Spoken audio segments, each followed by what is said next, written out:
Podcasting from Woodstock, Georgia, welcome to Soul Solutions, a show where we overcome our fears and our limiting beliefs. I'm your host, author, and certified life coach, Terry Kozlowski. Hello, warriors. Do you have issues saying no to others? Are you allowing drama into your life because you can't set personal boundaries? If so, you can take my course, The Guide to Setting Personal Boundaries, on mastermind.com. The link is in the show notes. This year, you can have a drama-free holiday. Now let's start this week's episode. Episode 73.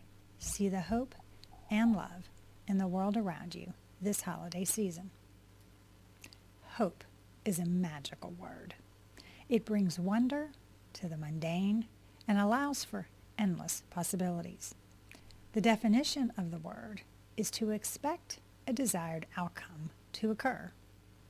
You see hope in the wishfulness of a child, the excitement of a recent graduate getting ready to take on the world, and the generosity of others during the holiday season. Hope is a way for humans to cope with adverse situations.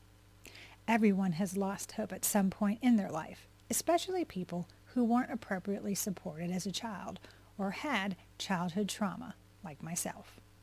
For example, feeling unloved because of the loss of someone important to you can start you down a hopeless path.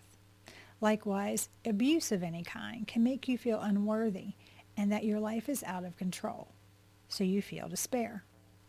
Or maybe life has gotten overwhelming and you don't feel you can handle any more responsibility, as burnout has set in. So when you've lost hope, it's challenging to locate it again. But when you don't have a sense of optimism, your life can become dark and fear quickly takes over. Therefore, recovering your hope is essential to regain the balance of life. Everyone wants to believe that their future is bright, and hope believes it's possible despite the circumstances. When life happens, things don't always go as planned as you go through your weekly routine. For example, there's a fender bender which you're a witness to which causes you to be late for work. Or a coworker explodes and you're in the line of fire, even though it has nothing to do with you. Or your child comes home from school sick. Nothing too out of the ordinary, and separately not an issue because you've dealt with similar situations before. Therefore, you know they can't be resolved. But what if they all happened in the same week that a big project was due and you're feeling overwhelmed and you only see adverse outcomes? Then your ego will bring up past events that didn't turn out as you planned. Without hope, you can't even consider taking the next step out of the situation. Many people live in a place of learned hopelessness. What does this mean?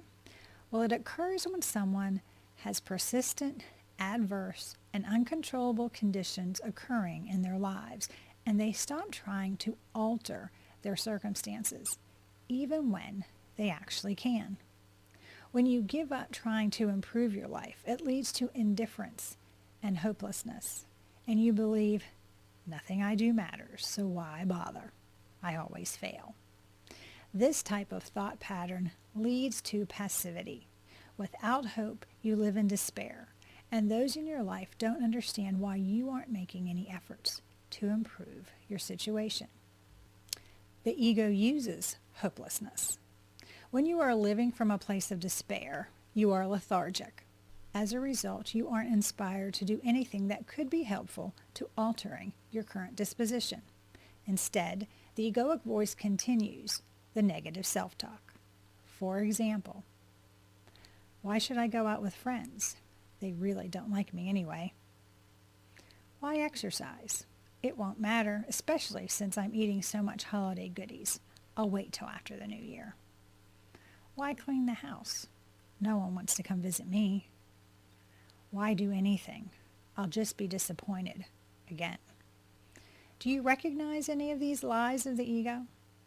Do you realize the ego keeps you stuck when you accept these misrepresentations? Don't resign into living a passive life because you create your reality. if you do so. Why? Because the projection of your inner turmoil becomes your perception, even if it's a lie of the ego. For the first 5 years after my childhood trauma, my ego told me similar things about the outside world. I lived in a hopeless place because I was fearful about everything.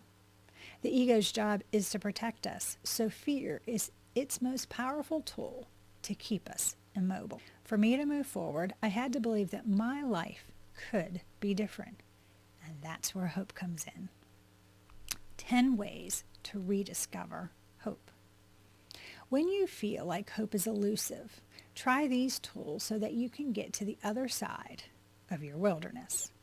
Number 1, turn to your tribe for support.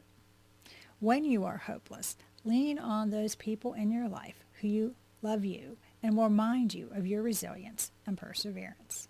This encouragement will help prompt you so you can alter your circumstances.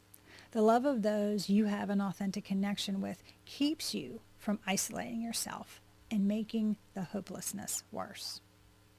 Number 2, take one action step. It doesn't matter what it is because it jars you out of being passive. You can start by writing out possible ways to move forward. Just making this list is an action out of despair. Or change your routine to help disrupt the helpless feelings. Then keep taking one more step forward. Number 3, do something you love. Something as simple as singing at the top of your lungs changes your vibrational frequency to help jolt you into a more positive state. Exercise, bake, take a walk in nature, get creative.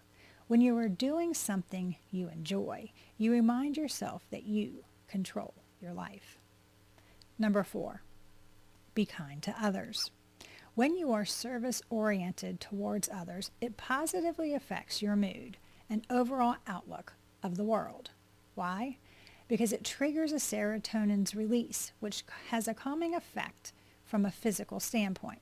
It also shows the ego that you positively impact the world around you. Number 5, be open to inspiration. Whether it's your faith, trusting a higher power, be open to the encouragement of the universe. This revelation can come through reading, music, prayer, journaling, or time in nature.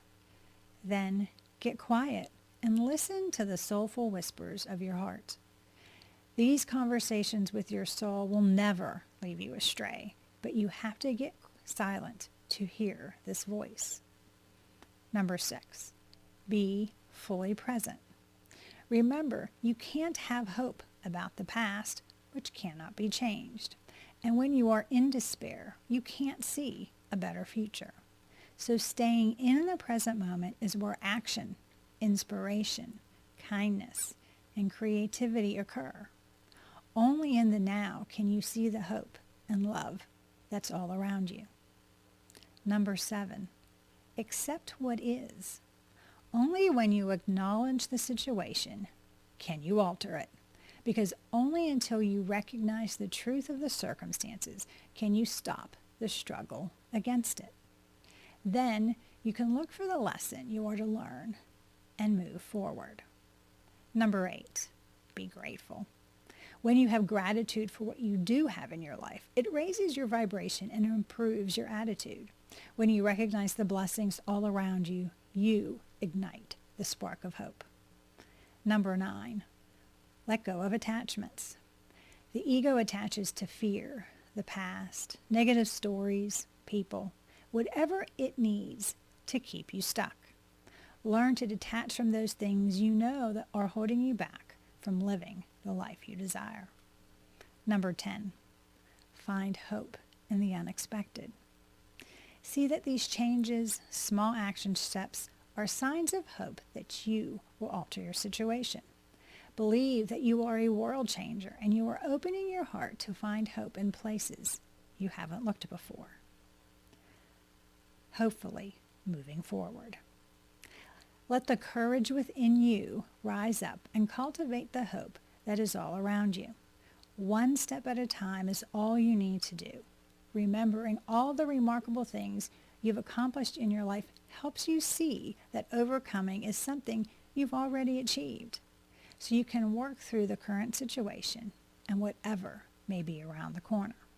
As a result, you are resilient, persistent, and empowered. Allow your tribe to support and encourage you.